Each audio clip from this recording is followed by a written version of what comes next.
Près de Cholet, ils arrivent par centaines. Fini les promesses de confort et de sérénité. Pour les matelas, le réveil est difficile. Ceux-là, au moins, échapperont à l'enfouissement en décharge, où il aurait fallu plus de 100 ans pour qu'ils se dégradent. Ces matelas proviennent de déchetteries, de collectivités, d'hôtels, de campings. Qu'ils soient en mousse, en latex, à ressort ou en laine, à part les cordelettes et les étiquettes, tout se récupère. C'est un matelas ressort, donc on va avoir ce qu'on appelle, nous, du textile mélangé, une couche de feutre, et une couche de feutre avec un lien polypropylène. Des ressorts qu'il va falloir extraire. Une fois broyé, l'acier est revendu 120 € la tonne pour être refondu. Les fibres aussi sont valorisées.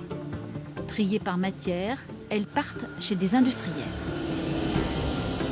Les balles de mousse repartent dans l'industrie automobile, par exemple, en accoudoir, en appuie-tête. Ça peut être utilisé en tapis de judo, comme le latex qui se trouve derrière nous. La laine derrière en isolant thermique bâtiment. Autour de cette usine, c'est toute une filière qui voit le jour. Cette PME s'est lancée il y a 6 mois. Richard Papin rachète les balles de mousse et les transforme en flocons pour créer de nouvelles matières. Tous ces petits morceaux, on va les mélanger avec de la fibre de polyester. On chauffe à haute température, donc à 170 degrés, un peu comme le lait pasteurisé. On opère donc une sélection ou une destruction des bactéries via cette température, ce qui nous permet d'enlever les odeurs et aussi donc d'hygiéniser la matière. Et voilà ce que ça donne.